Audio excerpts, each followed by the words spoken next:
Hello, friends. Welcome to another week of Gloves Off, your favorite Super Smash Bros. Podcast, providing you all kinds of context, storylines, and everything else connected to Smash Brothers. I'm your host, Chris ZX, here today, joined, as always, with Koopa. Can't confirm it's my parents' favorite podcast, Chris. You can confirm? Yeah. Dude, I appreciate Probably. that. I hope so. They better. I'm not even sure if my parents really I'm pretty sure they never listened to it yet, but they'd probably like it if they did. They probably like it already, so I get it. And the podcast only a mother could love. That's really how I should have opened it out. And then and then now we got Zone today too, which is always nice. Hey. What's up? Yeah, Zone was just labbing out some Pokemon trainers as he's finally discovered, I guess that is the character for him. It's not even that, it's just the character that covers the Character Crisis character. Well, it's actually it's three characters. So like literally. Yeah. No. It's just like you get bored of one, so like I'll just switch. I don't care. Like it makes sense. That's kind of how I feel the character. Well, hey man, Leffen plays Pokemon Trainer. It's probably pretty good.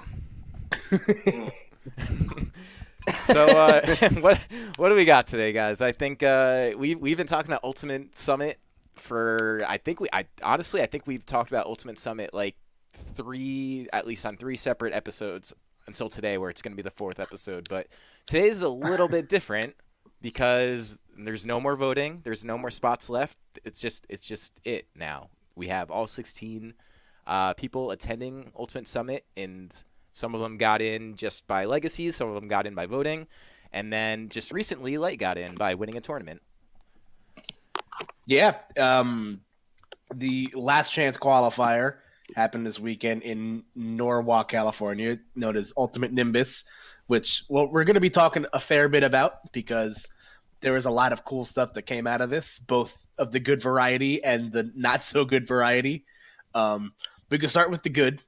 The biggest story out of this being that Light was the final player to punch his ticket to Summit in what was probably some of the best Smash that I think I've seen in a minute. Dude, there was a lot of good sets because I feel like there was more Game 5 sets in like a bigger scale tournament. I guess, what was it, a super regional Nimbus? Something like that? It's weird because it was like marketed as like a last chance qualifier, but like if it was like anybody could enter. So that's kind of the part about it. Actually, like a little weird. Most of the time, the last tournaments that for a lot of the not Summit, but like in terms of like a lot of the invitationals in Smash 4 usually had like some last chance. Either it was an online qualifier or some tournament that was like right after a 2GG, and anyone could enter. Like it's definitely not the first time that something like this has happened. Okay. Well, regardless, so this was the last chance, and in suitable fashion, we got to watch that on 2GG on Sunday, and I think it was like a pretty good sized tournament. I think it was somewhere between 300 to 400 entrants. 200. Oh, it was 200? I don't know why I was. Because there was also Melee. Oh, I was looking at the total number. That makes sense.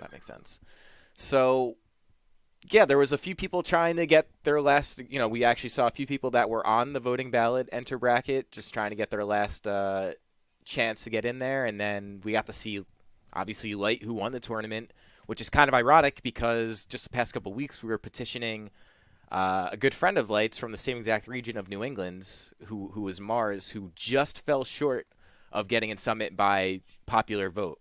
I think he got knocked out by it was ZD and Gluttony who were voted in last. Right, and Gluttony basically has all of Europe to essentially petition for him, and then ZD coming from probably the most well-known region in the entire world, which is MDVA, of course. Yep. So it was a fun fact, it was actually the first time a New England player wasn't voted in the Summit, because I think even going into like Melee, because I think they voted Ultimate Infinite Numbers and Mafia on the Melee side, and so, yeah, that's an interesting little fun fact from the wiki page. Time out. This is the first time a New England player was not voted in, you said? Yeah, New England players always get spirit bombed into Summit. It's always been like that. That is interesting. I actually did not know that. It looks like they still got the representation this time. And this time, kind of in epic fashion, right? Like, okay, we're not going to get voted in, so we'll just make our way in by force. We'll just win a tournament. And honestly, if there's like one player who's going to do that and do it in like a really fun fashion to watch, it's going to be Light every time. Yeah, that was like just to like because I had the bracket up in front of me. From winners quarters on, Light played five game 5 sets. They were all such good Which is sets insane. too. Yeah, and I'm pretty sure he was down in all of them. So who were? Hold on, I'm gonna get the bracket open right now. Who were the like? What were the game 5 sets? Because I know one of them was obviously ESAM. Yeah, so towards the end there. So winners quarters, he won game 5 against Eon, who is a SoCal Fox main. PQ. Then in winner semis, and they Fox dittoed, but they did both. So, then he played he went game 5 as Mr. R, which is actually a fun fact, his first tournament in stateside, because every time Mr. R has tried to enter an event stateside, something has come up, whether it be visa issues or injury issues. So good to see him perform well.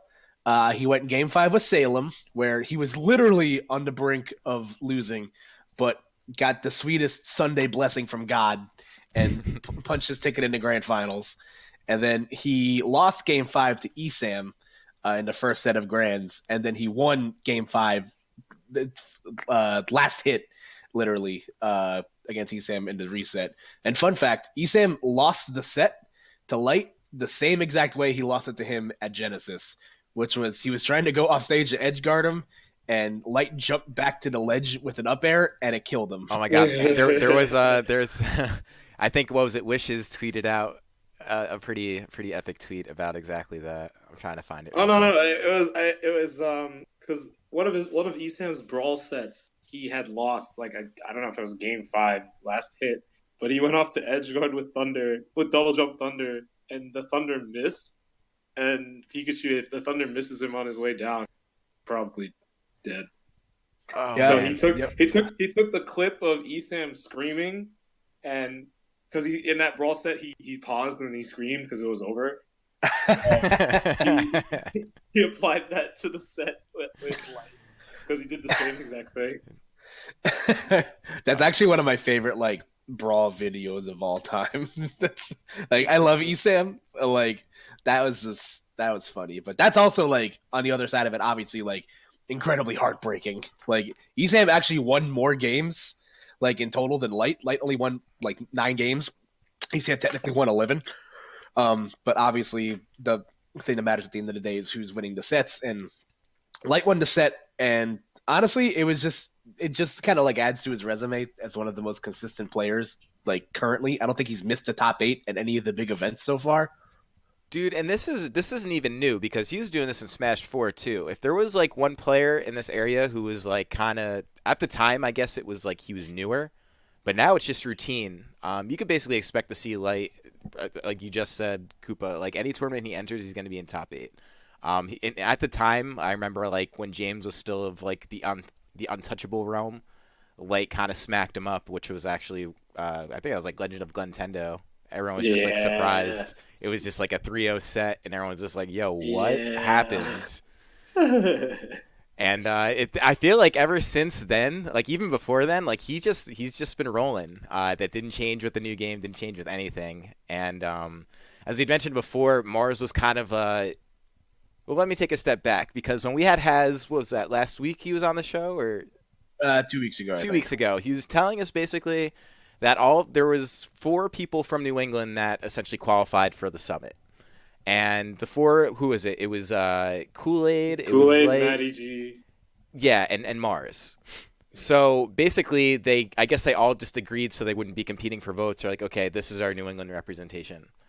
So obviously he fell short, and then like I said, like if anyone is gonna end up making his way in by force, like not only does he have the charisma for something like Summit, but like he just kind of was just like, yeah, I guess if I want to be in it, I'll just win this tournament. Like that, it's totally like a mind over matter with like a guy like it's actually very cool to see, especially when you think of like all the game 5 sets and like the stress in between. Yeah, somebody made a really interesting tweet how like the story of Light getting in the Summit is probably the most interesting one for that exact reason, like you said, where he loses the qualifying game to Zachary because they both tied for a position. So technically, they had to play a tiebreaker to see who made it. So he loses to Zachary, his first shot to make it in. Then he does the good guy thing and opts to step, not put his hat into the ring for Summit qualifying via voting because he wants not to divvy up the votes for Mars. And then Mars falls short, and then he goes out and wins the last chance qualifier, finally getting his chance into the Light.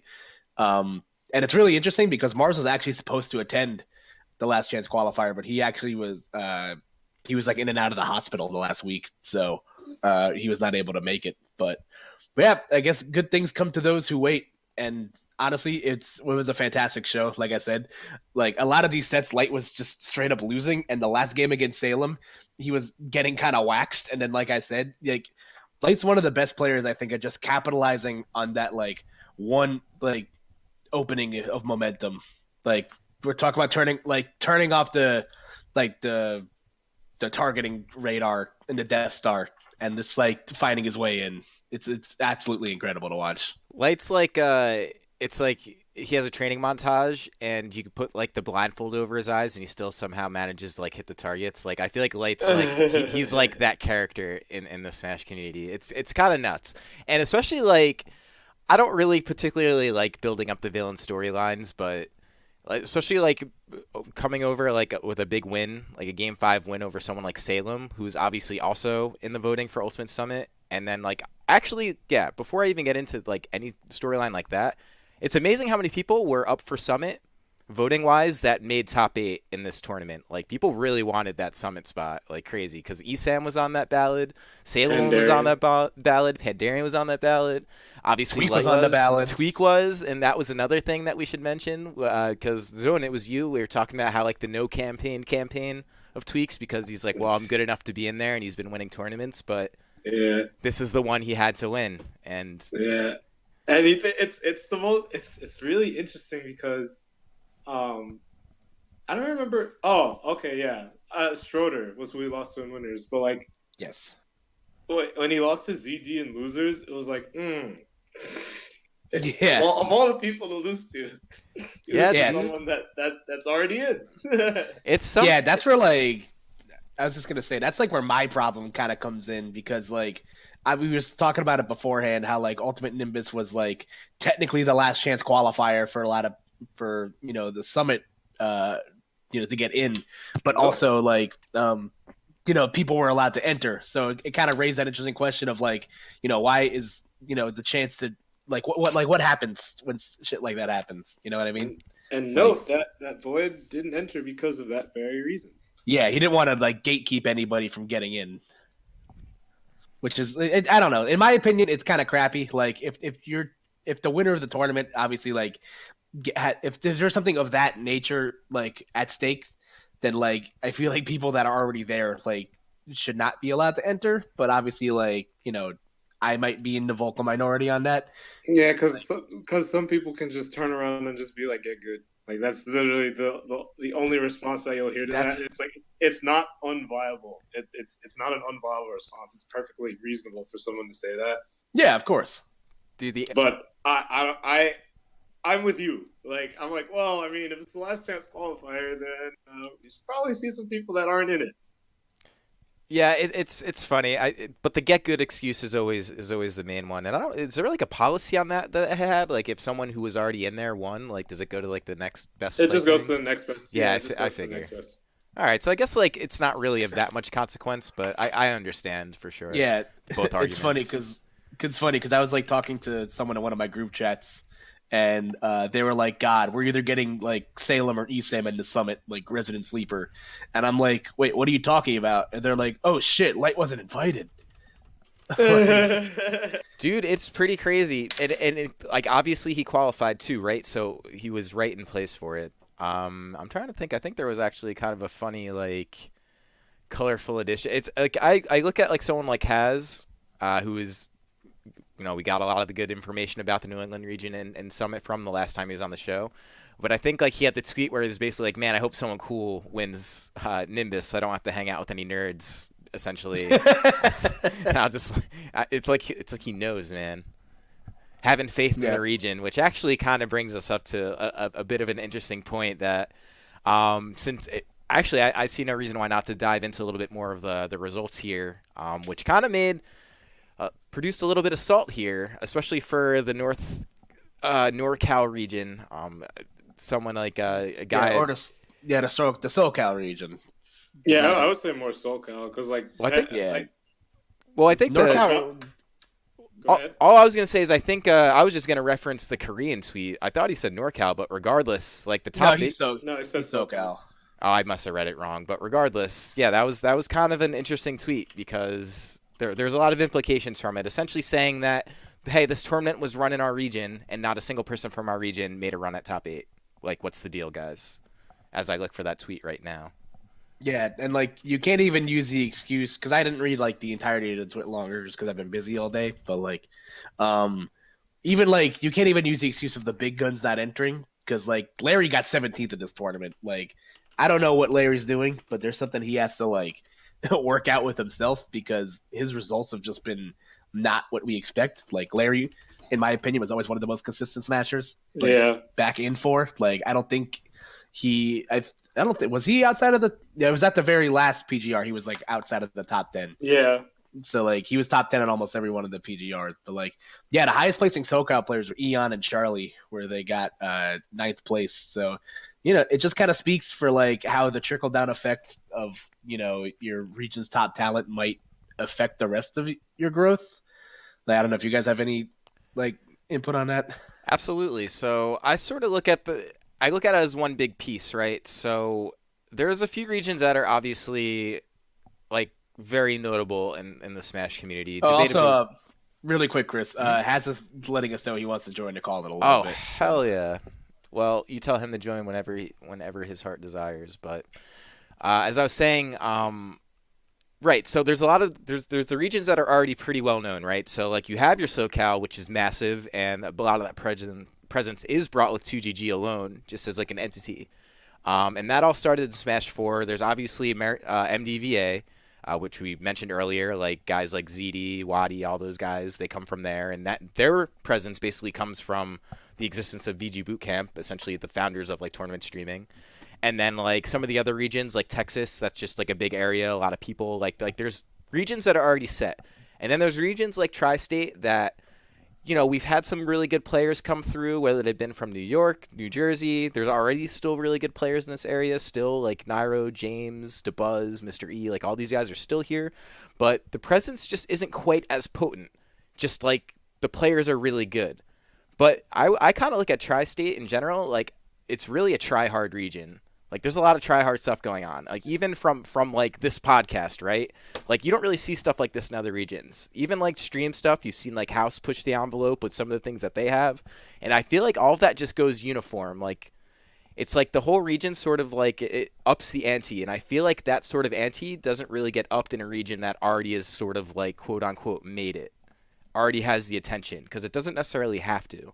And like I feel like I could kind of go in and I feel like it will sound like I'm talking shit, but it's really not the intention. The intention is mostly just like constructive and to get better. And I kind of think like that's sort of what has worked in Tri-State because now you have like those guys that could go across the country and just win a bigger regional or whatever we want to call it event to punch their ticket. And I bet you more than anything, Light knew he was going to win that tournament. Like he went in that tournament and he was probably just like, yeah, I'm going to win. I'll just get in that way.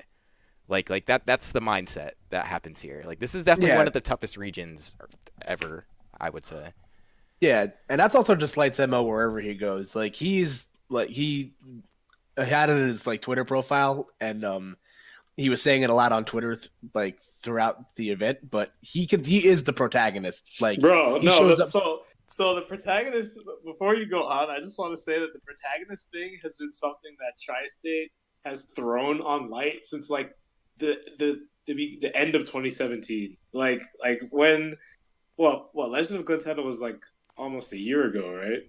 Yeah, it was like basically was it like New Year's Eve or something? Yeah, like right around that era. Because there was this one time, like I think it was before Light had popped off at Shine of 2017, I think it was. I don't remember which one, but before when he put himself on the map there, we had started calling him the protagonist, because that was when we were like trying to like throw him in as like he's obviously the second best Fox. Like, West Coast, shut up. Like, that was there around that time where we started calling him the protagonist, and now he's kind of just like cemented himself as like he has plot armor. Like, well, he 100% has plot armor. Right?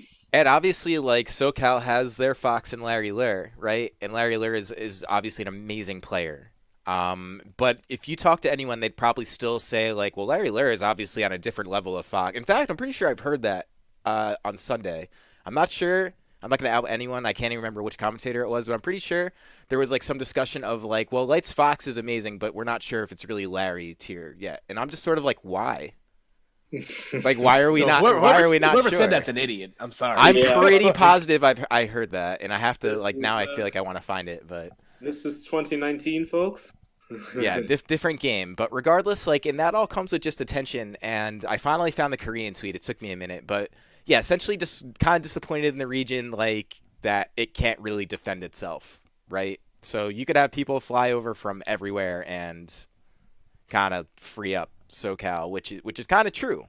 And at least currently. Yeah, at least currently. That's very true and very fair to say, because, like, I don't know, man. Like, that region, though, is like 2GG's presence. I think there's only one, like, stream that gets as much viewership and attention as 2GG, and it's VG Bootcamp, who's obviously VG Bootcamp. Aside from that, like, that's sort of it. Like, those are the main guys. So it kind of raises a bigger question, and, man, I'm just going to say it. Like, the presentation for Nimbus wasn't spectacular. For the type of event it was, it kind of wasn't. The event was amazing. The gameplay was fantastic. Commentary was great. Presentation, a little lacking. But, like... Once again, the representation's there. It's very recognizable. I think there was like 40,000 eyeballs on that tournament at least. Yeah, you can kind of tell that like a lot of this was shoehorned together last second. Like, I can't really think of when I found out that this was the last chance qualifier. I think I saw Strides, who's like 2GG's like one of their main commentators. Like, he tweeted about it like after like Tweak was eliminated, so like back on the 20th. Or whatever, and I just like did not know like what that meant, and then I caught a glimpse of the graphic, and I'm just like, oh man, and then I got to look at the stream overlays and like the ad overlays, and I'm just like, oh man. So and I know Doubles is always an afterthought, but I'm just gonna pull this up. It's just like there's just things that shouldn't be like text some bigger than others, and then like not centered and not like it just like it's strange to me. And the thing is like I understand how 2GG works, and I think 2GG is fantastic. They throw amazing events. Obviously, like you don't succeed to the level they do without doing a lot of things right. So I don't want anyone to get the wrong impression. No, of course. But this is stuff that's somewhat simple, and I sort of think this is like a community-wide issue where.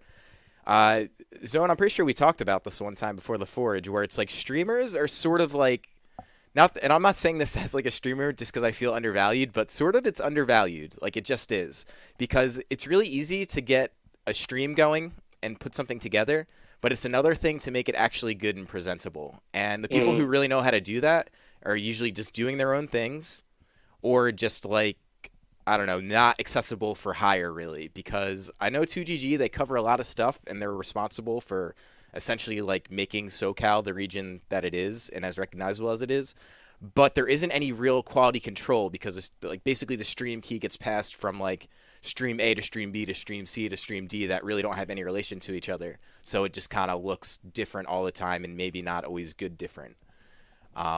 And that's sort of a thing that's, like, hasn't even been an option in, like, say, Tri-State. Like, I know Devin from House of 3000, he runs his own streams all the time, maybe some help from Helper. I run all of the Master Hand streams because, honestly, for me, like, I look at it as, like, well, if I have, like, anything look bad in a stream or something look off, I'm going to lose viewership. Like, there is no luxury of being able to have something look bad and have people still pay attention to it and want to see it.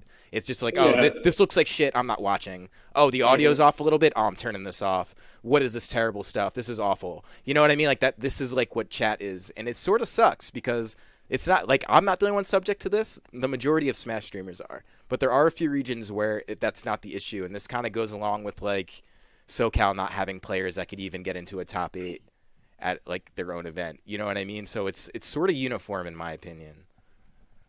Yeah, like I feel like if 2GG wanted to, they could have just like put on their own event, like on their own grounds. Because obviously, remember this was like shoehorned in with Melee, so it's probably one of those things where just like, oh man, it's too late for us to like announce a last chance qualifier outright. So like, we'll just like go where the people already are. Because like the Melee side of things had problems too. Like there was internet drops everywhere, and obviously like the layouts like leave more to be desired. And I think I could tell like the biggest, like I could tell that this is kind of like scrapped together last second, because I was looking at the tourney VODs, and like the logo for the tournament just sticks out like a sore fucking thumb. It's literally like, just like Sieg text. I think it's like Microsoft Sieg text or whatever.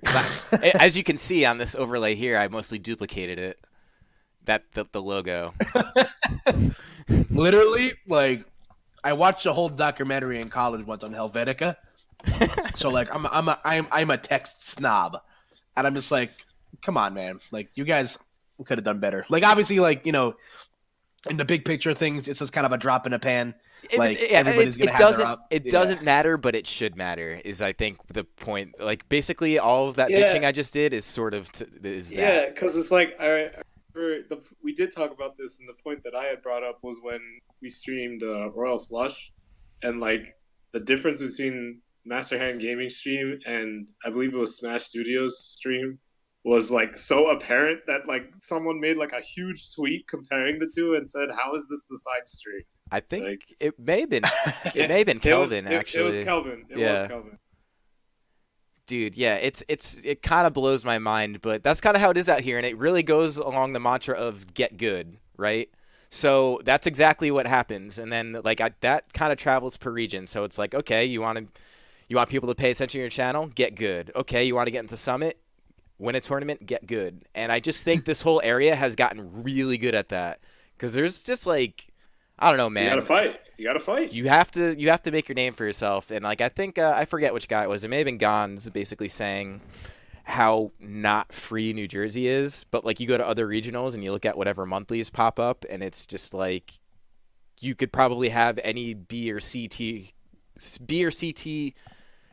tier player in New Jersey probably go out there and possibly win it, if not. Yeah, I'm not gonna lie. When I was doing well in Smash 4, I hated competing in New Jersey. I would like always leave. Everyone's good, man. I would get all my best results going other places. That was how I kept myself on the PR. It was not with wins on people in New Jersey, but wins on everyone else. Because it doesn't work. And and like since the opportunity's open, and we are talking about some tournament stuff. Like there was also a tournament here in New Jersey that did pretty well, and guess who was there? Dabuz, Mr. E. James didn't enter, but he could have. Wishes, and these are guys like Dabuz is top 5 in the world, probably top 3, whatever. And then like Mr. E is obviously going to be somewhere up there, top 50. He was in Smash 4. Wishes just getting 9th at Frostbite. Like this area is insane. Like the play is not the problem here. Like yeah, exactly. Like I said, it all just comes down to like the trickle effect. Because like Zone said, like Zone wasn't the only one that like got kind of middling results in like around here, but like did really well out of the region. Like it's just kind of how good everybody is. And like obviously, like I think this is the biggest platinum star we've had to the date, like to my knowledge. As far as like talent goes, yes. I think last month was a few more entrants, but okay. This is easily the most stacked bracket by far. Though. Yeah, like attracting the likes of Dabuz, like that's a huge deal, because Dabuz doesn't like always like show up out of region and stuff. Like it has to be like a big deal for him to like take a weekend off to go to something. I think we fooled him, because both him and Mr. E thought this was a regional. So I'm just gonna float that out there, if I may. But I mean, wasn't Philly there? So Juice was there. Yeah, there was a couple other Philly people, but Juice most notably. I think Juice got 4th, I believe. Yes. I mean, losing to Wishes. What does one expect from a tri-state regional other than tri-state? Like, I don't know. Get a 2GG stream and Well, we're gonna get one of those next week. That's true. Actually, we'll have a 2GG stream in the area, so that is something. Nobody. By the way, don't watch my set versus Juice. It never happened. He cheated. I don't want to talk about it. But dude, it's crazy. So the cool part about is hold on, I just found the tweet. This is such a good tweet. You guys are gonna love it. So 100 plus person local regional ? Only dropping one game. Dabuz lips picture. Like it's perfect, man. Yeah, I mean, hey, if he wants to call it a regional, if he's a regional, I'm a regional. Yo, That's the way I look at it. So. For sure. But while we're on the topic, and since we did have the talent there, why not talk about it a little bit? So this tournament was actually really sick because, as we did mention, Dabuz and Mr. E both there. Juice was there. Wishes. So these are all very good players, and it spans multiple states now. So, hold on, where's the top 8? Fun fact: Leon was the only person to take a game off Dabuz. Which is something because Leon, who's been... Wait, did Dabuz tweet that he did? Wait, did Dabuz tweet what now? What? You said... When you said before Dabuz's tweet, did he say he didn't drop a game? He said no, he said he only dropped one game. Oh, yeah. And it was against Leon. Yes. And ironically, Leon didn't even make top 8, which is funny because Leon wins stuff in New Jersey pretty frequently. And actually, he won the last he won the last Forge. And got second at the last Platinum, I believe. No, he got third.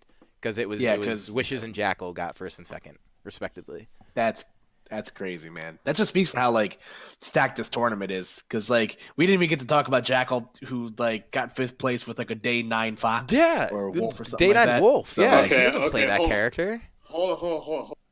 Wolf is not. Like a day 5 Wolf is almost as good as most people's mains. That character is he's very, very, very, very like Smash 4 Cloud in terms of how quick he is to pick up and accessible. How quick you can pick him up. It's the only thing about him is that it's he's gonna have the same issue that Smash 4 Clouds will have. That since he's so oversaturated, everyone's going to know how to play against that character, and you're gonna have to go above and beyond in order to get results. That's pretty much it. Because pretty much everyone is playing Wolf and Palutena now these days, as you can see from this graphic. Couple Palutenas and a Wolf. Everybody that mains Palutena should be required to beat Kid Icarus Uprising on a 9.0 difficulty. And then Get at me. And then play multiplayer with me after. Hell yeah. That's my... Actually, no. Fuck. The Buzz would kick all our asses. He's actually really good. Yeah, the Buzz definitely... Yep. Is that true? That's amazing. Yeah. The Buzz is he's one of the best Kid Icarus Uprising. Yeah, he's literally number 1. That's crazy. That game's all farming. You basically just have to farm weapons and build really good weapons, and then you're good at multiplayer. Yeah, I mean, he's got those Pikmin. He's really good at farming. Yeah, dude. It's true. But, so Leon actually, he did lose to Dabuz, and then ended up getting taken out by Biddy. So shout out to Biddy, because that's actually a really big win these days. With the first PR season coming to an end here, there's actually only one more MHG monthly before it ends, which will be the Forge. And Collision, which happened. It was literally next week. So Jesus Collision Christ. is that's way past that's a big event. That's at this point.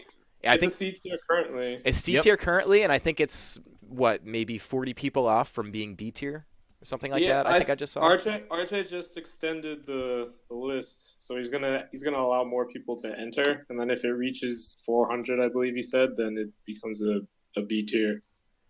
Yeah, dude, that's actually pretty crazy. I think it's funny. This is a little off topic, but RJ was kind of worried that the event at first wasn't even going to get 250, and I'm like, you're nuts.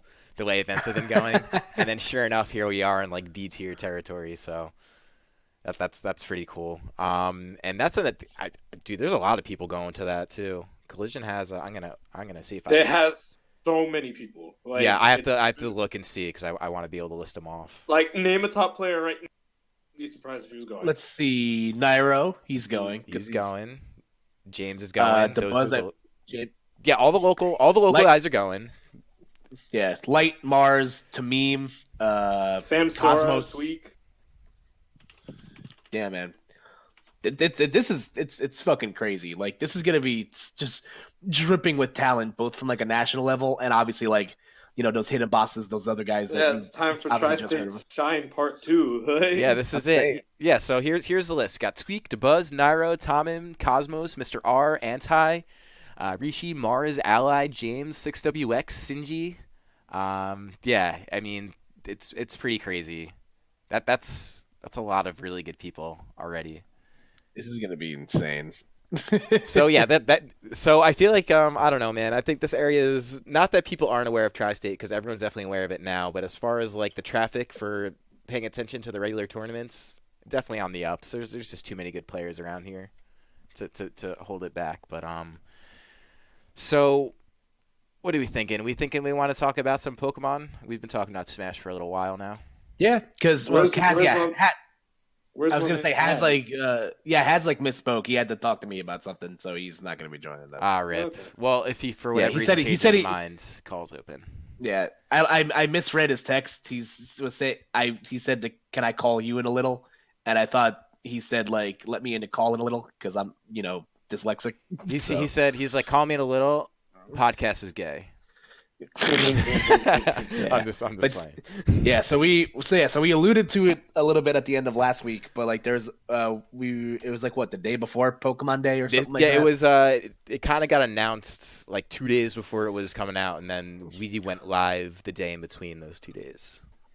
Yeah, so called it. I mean, I don't think anybody was shocked, because if you like read the tea leaves, like the official Pokemon Twitter account was like slow, like, posting videos about each respective region in the order they came out. So like eventually they were going to get to the 8th day. We're just like, all right, like we're just going to wait for the other shoe to drop. And obviously like now Gen 8's here, and now we have names and we got starters, and now starts the monthly process of me checking Koro at 5:00 in the morning every first of the month. So first and foremost, what do we think of the names Pokemon Sword and Pokemon Shield? I think that if Aegislash isn't some critical role in the game, it'd be a sin. Honestly, like, yeah, they might just have like statues of Aegislash like everywhere in. That would be cool. What if they like because I remember it was in it was in X and Y where like Diancie was just like a mutation of Carbink. Yeah, I'm thinking we're gonna get like some new form of Aegislash, like some ancient form. Yeah, that'd be pretty cool. Because like they can't name it Sword and Shield and then not use their Sword and Shield Pokemon. Like that's true. I actually criminal sin. And I gotta say, I know some people didn't seem thrilled with the art direction or maybe the style of the game, but I think it looks really nice. It really reminds me of like the GameCube Pokemon games a little bit. Yeah, I think people are like not willing to accept that that's the direction that Pokemon is going to go in just because it's able to support it now. Everyone is just kind of saying, "Oh, right." It's like, but I mean, I don't know what to tell you. I think it looks fantastic, personally. Yeah, I think everybody just wanted Breath of the Wild, but with Pokemon. But like that just wasn't the direction the team was gonna go. I'll hard pass on that personally. Yeah, there are like a couple of things I wish they like carried over from Let's Go. Like I feel like some of the shading could be like a little tighter, but like other than that, like the game looks fucking beautiful. So and, like I sort of think what the meta is now for Pokemon is it used to sort of take like the same sort of formula over and over again, right? And it's still going to, but even visually, like it always looked the same, even when it didn't look the same. So what I'm noticing now is they have the Let's Go series, and they started with Gen 1. You could bet I will bet any amount of money that they will do all of the gens just like Pokemon Let's Go for accessible, like new players. It connects like it's like Pokemon Go. It's like a thing you could do with your kid. It's a thing that's very accessible to kids. Like that'll be that, and then it'll kind of take that style from the old Pokemon games. And then you're gonna have the new console games, which will look like console games. And it'll be nice. Like it'll basically cater towards that demographic that goes beyond that kid demographic that would enjoy Let's Go. It'll go beyond like when you're a teenager, and you could tell because the characters look a little bit older, maybe more teenager age, and just the game just looks more like a traditional JRPG. So, like I think the direction that they're trying to take it is kind of clear now. Mm-hmm. I think it's good personally, but yeah.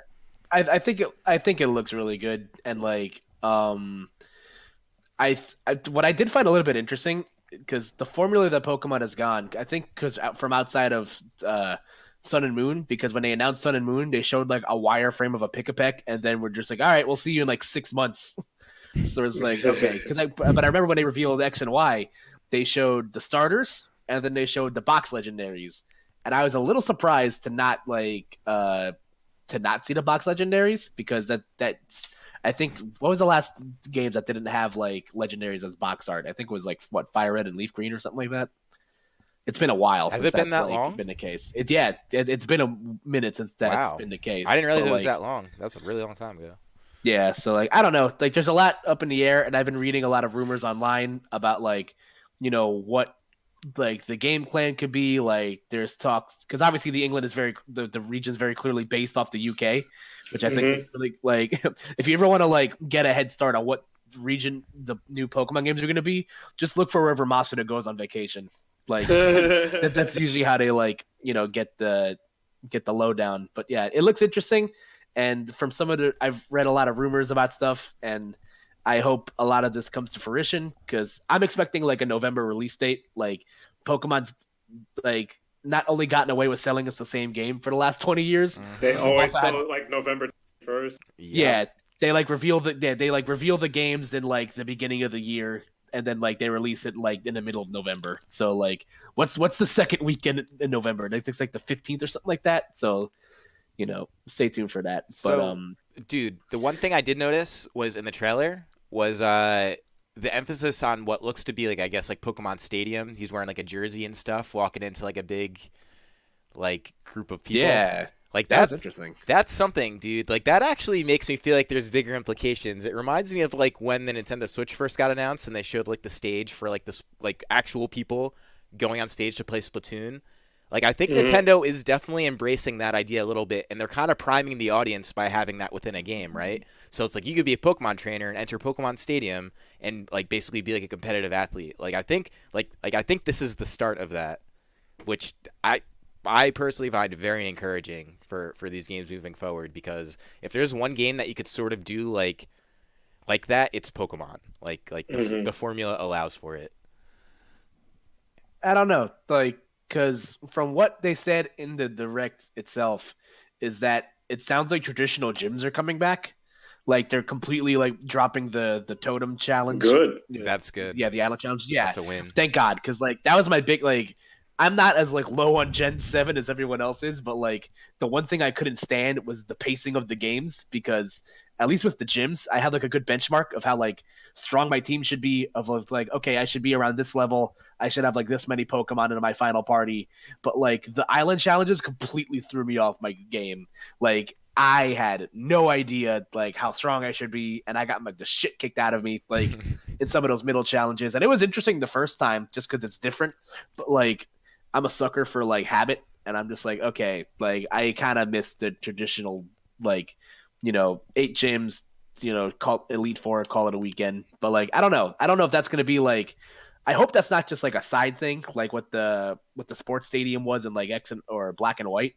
Like, I hope that has a little bit more meat to it, because I've seen rumors where it's just like, oh, instead of gym leaders, there's gym lords. Like gym lords. Whatever the fuck that means. But, like, is it going to be like the Orange Islands where there's only like 4 gym leaders and you have to like fill fluff throughout the rest of the game? I don't know. It's going to be interesting. So I think the most important question, the one that everyone's probably waiting for, if anyone's actually waiting for anything in this podcast, probably not. But if they were waiting for something, they would be waiting for, what do you think about the starters? Sobble gang. Sobble gang. Oh, what was that? I was gonna say you go first. I heard disappointment in that. All right. You have something to say? I am firmly in the court of Score Bunny because I'm a piece of shit. Oh my god! So. Oh boy, another fighting fire Pokemon. Let's get it. Say more. Actually, I don't even think he's firefighting, but I still don't like. What do you think he's gonna be? I don't like Fire Fairy. Oh, I could see that maybe. That'd be kind of broken, honestly. Yeah, that sounds kind of. The typing is fine. Like I really thought about Fire Fairy is fine as a typing. It really isn't broken. Like it would be the first Fire Fairy. So Dude, all I Oh, know true. is Grookey is adorable, so I'll probably use See, him. snore. Dude, look, he's a little monkey. Like he climbed up like that whole thing in his trailer. Yeah. All right. So in regards to like other starters, I will say like on first impression, they looked a little generic, but like they've all since grown on me. And to be honest, like I'm not really going to be sold on which one I like the most until like I see how the evolutionary chain looks, because because like they're pretty much in the base forms for maybe like 1.5 gyms, if that. So like Yeah. but like I really like kind of like the little like subtle designs of like characters like Grookey, because like you obviously see him beating the stick, so people are like implying that he's gonna like. I've seen fan art of like he evolves into a monkey with like a that has like a drum set, or like Whoa. a monkey with like a cricket bat or something like that, because obviously it's based in the UK. And like if you look at the way that Scored Bunny has these like red tufts around his neck, it almost looks like a soccer jersey. So like so that it's. I don't know. There's got little stuff like kind of littered all over the place. Yeah, they got a sports theme, dude, and they have that stadium. That's what I'm saying. It's time. It's time for Nintendo esports.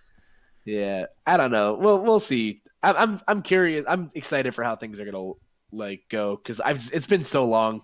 Like even though Pokemon's been selling us the same game, like I said, for the last like 20 something years, like I still look forward to playing it every time. I'm about to say a lot of people like complain about the same old formula, but it's like, what's wrong with it? Like I don't. Oh no, I don't mind it.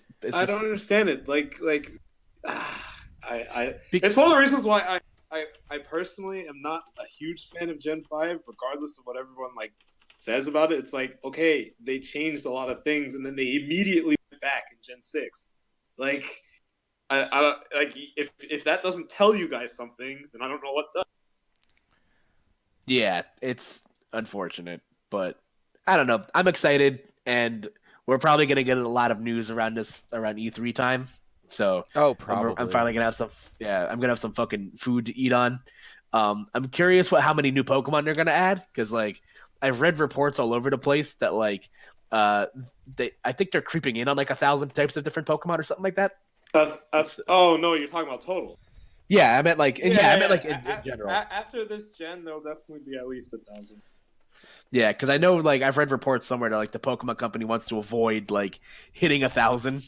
Or something like that. Really? If they want to avoid 1,000, they don't have. They could easily like, because I'm pretty sure they're in the 800, so they could easily like avoid 1,000 if they wanted to. So I'm curious if we're gonna get like a Johto type situation where they add like 100 and something new Pokemon, or if we're gonna get like a Kalos type situation where we're gonna get like 60 or something like that. So I'm hoping for the former, just because obviously like the more the merrier, and I'm a little upset that they didn't like showcase a couple of like newer Pokemon outside of the ones that they showed, because like you're asking me to get excited on fucking Hoot Hoot.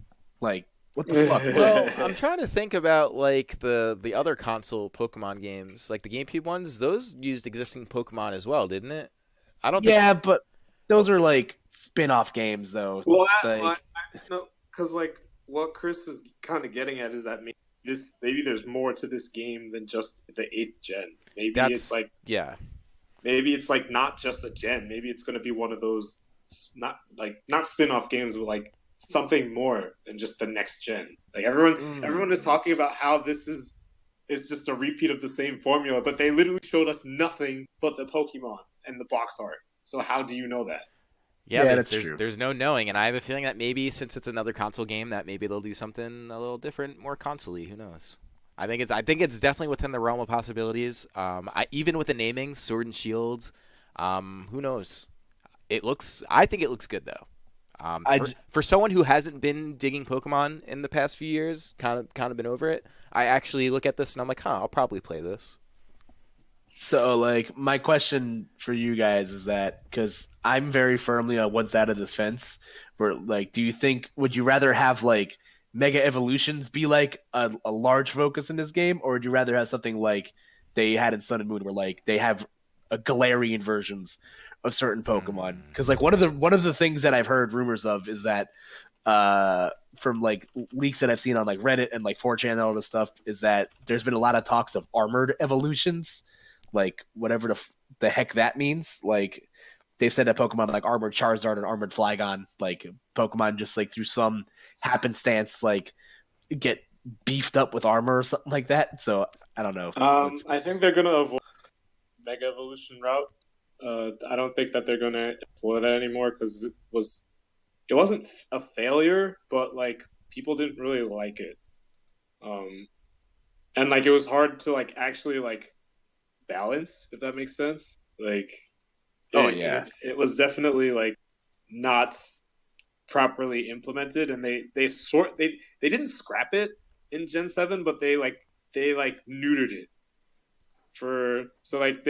they added so many things like the I think the fairy type was one of the greatest additions to Gen 6 because like they added like mega evolutions for so many dragons, and then like they were like, oh, okay, let's make sure that this isn't completely broken, and then it was completely broken, and then they had to buff fairies. Like, yeah, pretty much. And like they also like pretty much made them like not a main story focus because I don't think you can get the Mega Stones until like after either like you get them on like the very last island. Yeah, it was like and, towards like, the end. Yeah, so like they're not like it's not like in X and Y where they just kind of like throw you in the like in the thick of things. But I don't know. I'm excited, and Koro, I can finally check Cerebi monthly again, just like the good old days. So I can, and also all the fan art that's coming out is like my favorite part of this whole like scenario. Like Pokemon artists work fucking fast, man, and I have been starving for cute Pokemon and like cute trainer girl art for like fucking months, and like now my my hunger has been fulfilled. So you're gonna have more than you can handle now, yeah. Because I'm pretty sure we could expect like maybe a couple new like EV evolutions, probably along with Sword and Shield, but we'll see. That'll be interesting. Well, because wasn't Eevee in the trailer for like a second, or I might have that wrong. I don't think. No, it wasn't. But like, I still sort of think because I feel like there's always like an Eevee. They need at least one to like. I feel like one would be cool just to kind of like balance it out. Because I think there's there's 7 of them now or something like that. 1, 2, 3, 4, 5, 6, 7, 8. Yeah. No. Yeah. I can't count. Hold on. I'm just gonna look it up so I don't sound. I think there's 1, 2, 3, 4, 5, 6, 7. Yeah, I think there's 8. That's interesting. So there's 7 gens, but 8 of them. Because that's sort of like it's pretty close. Pretty close to being like 1 per, but. It's 8 or 9, I think. I think I'm missing one somewhere. Well, regardless, that'd be cool to see, especially because maybe go along with their Pokemon Let's Go Eevee version. You know, I'm wondering if there's going to be integration between the Let's Go games or even anything like that. I wouldn't be surprised at all. I wouldn't be surprised, especially because everything's so handheld now. I'm curious how Meltan is going to fit into all of this because that was like something else I read in like a lot. We don't talk about that in this house. Oh, you don't want to talk about the best Pokemon plushie? It looks like one of those blood pressure machines in the mall. Like, oh my god! Yeah, I don't because I've read reports online that like Meltan is gonna have like a huge part in like the mythos of this region because like we still literally know nothing about it, just for the fact that it's like an abomination on Earth or like something like that. I don't know. Put Melmetal in Smash, cowards, please. Did we ever get a number on how many evolutions there were? Oh no, you said Meltan for some reason. I just looked up Meltan. All right, let's see. I was just like, oh, Meltan. Oh god, absolute unit. Look at that thing. All right, let's see evolutions. How many are there? I think there's 8. Come on, Pokemon Wiki. Put it on the page. See generation 1. This is taking you guys. Yeah, I wish there was just like I wish it would just tell me straight up. But anyways, I don't know. Let me see. 1, 2, 3, 4, 5, 6, 7, 8. 8. There's 8. That's it. Okay. So 8 of them. Yeah. All you have to do is Google Eevee and just list what it involves in. That's it. Well, guess what? I didn't do that. Okay. Anyways, yeah. So 8 of those guys. I guess that's probably it on Pokemon. I don't know, man. Yeah. It's so like until we see more. They didn't give us anything yet. Yeah. So if there's one thing you guys like want to see, like new or want to come back, yeah, anything like that on your wish list for what you want to see. Honestly, I want to see them do what they did in Gen 4 and take like some odd Pokemon and just make like really exotic like evolutions of them like what they did like Licky Licky, Electivire, Magmortar, Yeah. Weavile, like just all these Pokemon that like were like sort of iconic. They just took them and gave them like superb evolutionary forms. Like these were exotic. Like these are exotic looking Pokemon. Even freaking Licky Licky is like he has like an not an afro but like wavy hair. Like what is this? Like it was so like because like it just makes us appreciate like the history of Pokemon. It's not just a new gen. It's a new gen, and it also helps us like appreciate like everything that like all the gens that came before. Because like that's what Gen 4 did really well. Like it was its own gen, and then it also was like, hey guys, remember all these things, all these cool things, that's what I want. Like I don't want them to keep adding new and new and new. I want them to like not recycle, but like use what they already have, make it better. Like the Alolan forms were a good attempt on that. I really liked the Alolan forms. It's just I feel like they it was weird because like Alolan you were able to like have Alolan Ninetales, so it was like it wasn't really an evolution. It was just like it almost felt like a mutation of sorts, but it was like, well, I guess what I want is something like that. They take a Pokemon and just evolve it and stuff like that. Yeah, that would be interesting because like that was one of my favorite parts about Gen 4 is that not only they also kind of like bred life into these like Pokemon that you wouldn't use otherwise. Like like I would be lying to you if I said I'd be using like a Yanma or a Porygon. Or like a Murkrow or like one of those Pokemon like in a playthrough. Yeah, like oh my god, like one of my oh my god. Like one of my favorite Pokemon of all time is Apom, just because I really like monkeys. And then I saw Ambipom, and my heart exploded. I'm just like, oh my god! Finally, like this stupid fucking glove wearing ape is like finally something I can like use because its stats are like finally distributed properly. Yeah, my favorite Pokemon. Like, and it was just like when I saw him, I was like, I didn't even like Sneasel, but I love Weavile. Yeah, those are good. They definitely brought characters more the characters like to life, so to speak. In terms of breathing life into the franchise without throwing at us a bunch of new things that we didn't ask for. Yeah, like trash bags that come to life or ice cream cones. Do the ice cream cones? Yes. I'm actually a big fan of Trubbish. That's my guy, but I will die on that hill by myself. So, so if there's one thing I want to see, and I think it's the one thing that everybody's asked for years to like be a part of a Pokemon game again, is backtracking to another region. Yes. And so here's the rumors that I've been reading, and it's something that I can totally get behind. But like I low key really liked Gen 6. Like I felt like it kind of got like an unfair shake because it was the first step in a new direction for Pokemon. So like a lot of the stuff that they would be using in later games was just going to be much more polished than what Gen 6 was providing. But I really enjoyed the game. It was the reason I bought a 3DS. And I think from what I've been reading online, and I think it's totally possible, is that why wouldn't you be able to go back to Kalos in this game? Because if the region's based on the France, exactly. If the region's based on the UK and Kalos is based on France, and in real life you can take a train to you can take a train from England to France. You know, who's to say you can't do that? Because if you look at the map for the Galar region, there's a town with a train on the left side of the map, and if you look at the Kalos region map, I forget what town it is, all the way on like the very right side of the map. I think that's where the gym. I think it's where the grass gym is. I forget the name of the town off the top of my head. But there's also a train that comes out of the opposite side of the mountain. So it got people thinking like, oh man, like, you know, that's definitely something they could do because there's definitely a bunch of parts of X and Y that feel very unfinished and rushed. And like, we never got the Pokemon Z version. Like Zygarde was kind of like literally the redheaded stepchild that just like just never throw got it in there. Yeah, like you literally find it like I think I came across it by accident, and I was just like, oh, okay.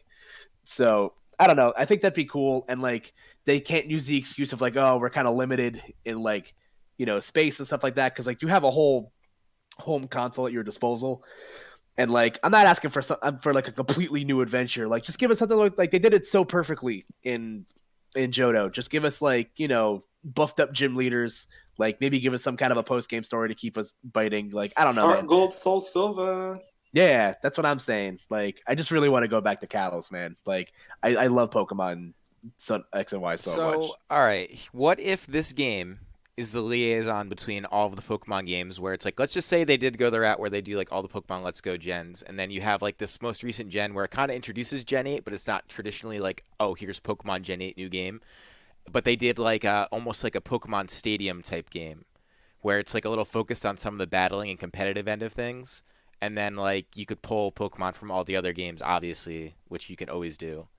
But then it's like coming from as they release the older gen games, like in the newer versions. Oh, so you're saying like they will like continuously update it? Yes, that's what I'm saying. Because like if they're trying to show like the gym stuff and they just showed a couple new Pokemon and they're like introduced them to like this game, like maybe Gen 8 is simplified and this is just like a catch-all game sort of deal. I think that's kind of possible. That would be crazy. Like, it would I don't be think crazy, but it would be doable since it's a console game. Well, exactly, man. And everything can get uploaded to and from the Switch because it's portable. And then with everything happening through cell phones with like Pokemon Let's Go and even the other games as they get Let's Go games on the Switch, like you could definitely do it. Like it's within the realm of possibilities at the very least.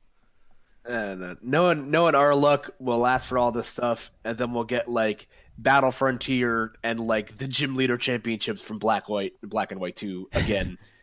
So I'm just like, oh, yep. Just like give me something to bite on, man. Like, I don't know. Just like find. I'm not asking for like an intensive story like Black and White. Like, I don't think that's ever gonna happen again. But like, just give me like something a little. Like, just give me something that's like a little bit different. But regardless, I'm still gonna buy the games because I'm a huge sucker for Pokemon. Yeah, man. I think that's a lot of people. So the game's gonna do well regardless. I mean, first gen. This is the first console Pokemon game to come out in a really long time. That's uniquely a console Pokemon game. Yeah, it's a console. Like Pokemon's a console mover. Like, when you're on the fence about buying a new system, like you're usually just waiting for that one IP that'll cause you to bite. And like, I didn't buy a 3DS until I found out the Pokemon X and Y was coming out for it. I'm just like, all right, now I literally have no choice. So, like, if Smash wasn't enough for you, which if it wasn't, I'm sorry, but like, if you haven't bought a Switch yet, now's gonna be the time because there's like already a tons of a fantastic game library, and with more on the way. And it only celebrated its second birthday over the weekend. I think now that I think about it. Is that nuts or what? That's crazy. Yeah. It's been a great 2 years. Yeah, so I'll tangent on that another time. I just remember watching like the release trailer with some people after so you think you could Smash tournament, and I was just like, oh man, big fan of the NX. Yeah, exactly. So all right, I guess we're kind of at the end of our time here. Do we want to close out with the usual shout outs, or we got something else in mind? No, we can do that. So. Shout out to my fellow members of the Score Bunny gang. We will survive the winter together. You will not survive what? I mean, yeah, you're probably right. Okay, I'm going to give my shout outs to... I'm going to give it to Justin, because Justin tried his hardest to defend the house over the weekend against the Buzz, but he still did really well. He did a good job. Like, yeah, he took the Buzz. He took 2 stocks off the Buzz with Ice Climbers. Like, we should have given him first place by default just for that. But dude, seeing them come out like at that point, I was like, all right, I guess why not? Yeah, and also on like you didn't do bad. Yeah, and I was gonna say on a broader scale, I'm gonna say shout outs to Schroeder because he was like, I think Schroeder's always been one of like the most slept on players like in Smash just because he's in like Smash Siberia in Arizona. Like, but he did really well over the weekend. He got 5th place at Ultimate Nimbus, and he actually was the product of one of my favorite Twitter clips over the last week, where he lost to K9 at winners finals of a local, and then he 6-0'd K9 with 6 different characters in grand finals. Oh my and god. it was literally like, oh my god. If you guys, I'll link it to you guys later. Please do. It's literally one of the funniest things I've ever seen in my entire life. Good lord. All right, I'm trying to think who I have. Zone, I'm gonna let you go first, just because I want to. I'm looking over results in a pinch. I guess my shout out would actually go to Adamus, because like I've been like looking at like the actual results that all the Jersey players have been doing, and like Adamus like is really really really consistent with a fairly mediocre character. Oh yeah, like dude. and like it's like yeah, like dude, he's probably like he's not the worst heavy. He's like, and heavies are actually pretty decent in this game, but like it's still not. It's not a high tier, and he's still like easily like top 5, 6 in New Jersey. It's just that's he gets my shout out for that. Dude, PR is gonna be nuts this season. Unrelated note, but you kind of mentioned it. I'm already not sleeping. It's interesting because not that I've entered a lot of things in general, but like it's interesting to think that this is a PR that I probably couldn't get on even if I tried. At least currently. Well, yeah, because there's been people who have been grinding it out since day one. Adamisk actually being one of them, and then like you got your Gonzales actually, and then like Wishes and James getting the results out of state now, like at big tournaments. To be expected, obviously, but yeah, it's there's a lot of people putting in some serious work, and I think I'm gonna keep it local, and I'm gonna give a shout out to Brian Unknown, because he's actually been doing like very like low key pretty well when he enters things. He's usually doing pretty well at the weeklies. I feel like he's gotten some other results otherwise, and I'm going to give him like shout outs mostly just because he's been going toe to toe with Gons recently. They've been going to like basically last game, last hit sets. And Gons at this point is like, he's good. Like Gons is great. And now that he has Palutena getting a little more refined, like he could definitely be a bitch to fight. So Yeah. as I'm watching Unknown take him to like, game 3, game 5 and almost taking the set, just not quite, like, I feel like it's only, he's a hit away. So, in the good faith that he's going to keep improvement. Shout outs to Unknown. Yeah, as the biggest Brian stan in the call right now, I agree wholeheartedly. Like, he was like kind of bummed out about how he did over the weekend. But like, such as the ups and downs of a new game, like your results are literally going to vary for a bit. But I think once Brian kind of gets his feet under him, because he's a lab monster, and when he's like, running full steam ahead, like he's one of the hardest people to like take a set from, just because he plays so tight, and like he's literally like a fucking machine when his brain's operating like he's at max capacity. So since I've been doing the weekly, I've been getting to see him play more. He's good. When he's on, he's on. It's fun to watch. But I guess speaking of the weeklies, come to the weeklies, guys. Oh yeah, come to the weeklies every Thursday. You can find us in North Jersey every Monday. You could find Spectrum in. It's still technically Central Jersey, but they're a little bit more north. They're like 20 minutes more north. So like I might actually start going more often. Yeah, it's a little further from me now, but it's definitely a little closer to some of you other guys living up north. So. I mean, Messi lives in the city now, so I mean, everything's far away from him now. Well, no, I actually went yesterday because like I just went from work. It's like 50 minutes from Midtown. That's not that bad. Yeah, that's not bad at all, actually. Well, all right, that's gonna wrap it up for us then. This is gonna be. I think I'm trying to think locally what tournaments are. I think there's Legacy this weekend, and outside of that, we won't see. Summit is this week. Summit is this yeah, weekend. That's right. Summit's this weekend. There's a tournament in South Jersey this weekend. Oh yeah, I saw that. There's like a pretty good. I think it's like $600 pot bonus or something like that. I don't think it's a pot bonus. I think it's pot. But regardless, jeez, man, there's money to be made. All right, that's fine. Still, that's fine. Oh boy, yeah. it's looking like it's looking like Wizard World for Jude. Dude, except for James will probably go win this one. But regardless, and then, I guess we'll see you guys next week for the crazy collision that's going to happen. Let's gonna win Summit. Don't at me. Yo, actually, that's pretty realistic. Just saying. Well, all right, guys. It's been fun. As always, if you're watching this, you got some things you'd like to hear us talk about or just things you're curious about in general, don't be shy. Add us. You could join our Discord. There's the link at the server right below this broadcast if you're watching on Twitch, or it's linked literally everywhere else in all the YouTube descriptions. So if you're watching this there, or if you're listening to SoundCloud, there's a link for you. We're pretty friendly guys. We like talking about Smash, like talking about games, so hit us up. And again, if you are enjoying this stuff, be sure to share it with your friends.